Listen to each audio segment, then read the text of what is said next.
Une très triste nouvelle est tombée ce vendredi 20 mars 2020. Le Cameroun est endeuillé, Foto Victor est décédé. Un milliardaire, multimilliardaire camerounais qui a fait beaucoup de grandes choses dans la nation camerounaise et en Afrique en général. Donc c'est un homme qui a beaucoup bâti. Il a été à la tête de plusieurs, il a créé plusieurs entreprises, plusieurs sociétés et il est mort ce jour, ce vendredi en France. Il avait été évacué discrètement pour ne pas faire grand bruit, mais finalement il est décédé.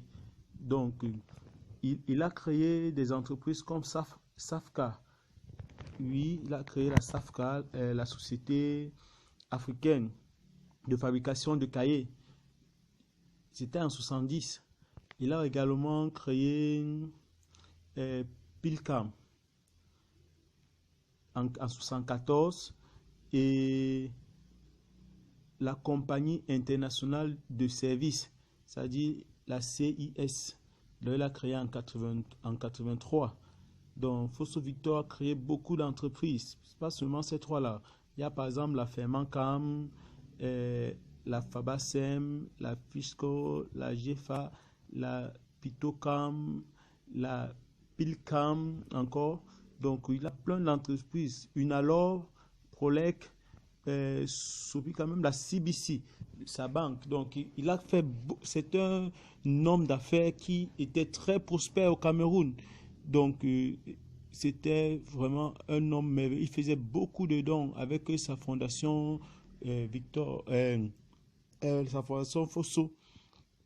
Donc, il a fait beaucoup de bien au Cameroun, fait des dons à l'État, fait des dons dans le secteur de l'éducation, donc en Afrique en général. Donc, le Cameroun a perdu, l'Afrique a perdu un guerrier, un véritable guerrier. Donc, disons que sur le plan politique, Fosso Victor militait dans les rangs du RDPC. Il faisait partie du comité central, il faisait partie même de groupe de réflexion pour le développement du RDPC. Donc, c'est un monsieur qui a été élu maire à plusieurs reprises depuis 1996 dans la ville de Banjul, où il a laissé une très merveilleuse mairie qui est un joyau architectural.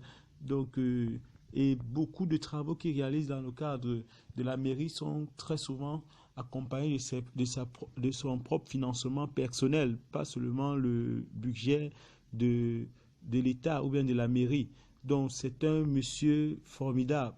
Tous ceux qui ont pu dire du mal de lui sont des personnes qui n'ont jamais trouvé de bien en ce qui est bien.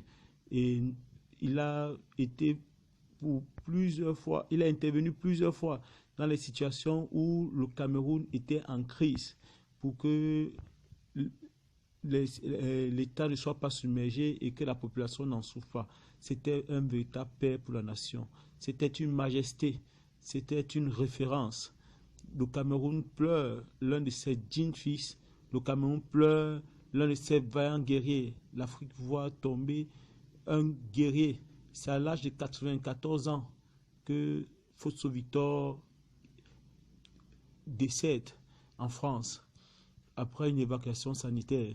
Donc maintenant, la question revient au niveau de l'organisation et à la fois du rapatriement de sa dépouille avec l'épidémie de coronavirus qui sévit, à la fois de l'organisation de ses obsèques et même encore plus important au niveau de l'héritage. Parce que, souvenons-nous, beaucoup de grandes fortunes ont vu leur famille se diviser au décès du père ou au décès du patron principal. Ne le souhaitons pas pour la famille Fosso, qui présente beaucoup de failles, de divisions en interne. Mais toujours est-il que ce sont des enfants sages. Plusieurs évoluent dans des pays étrangers, en dehors de Michel Fosso qui est aujourd'hui au Maroc hospitalisé pour un cancer. Donc, plusieurs se retrouvent vraiment dans des pays étrangers et évoluent plutôt bien, des avocats internationaux. Et disons, quand même, pour le rappeler, Fosso Victor a plus d'une trentaine de femmes. Donc, ne dénombrons pas le nombre de ses enfants.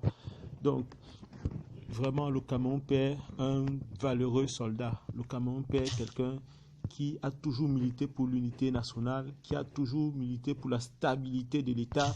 C'est un monsieur qui a contribué, il a donné du sien. Surtout, abonnez-vous pour être parmi les premiers à recevoir les nouvelles à la une.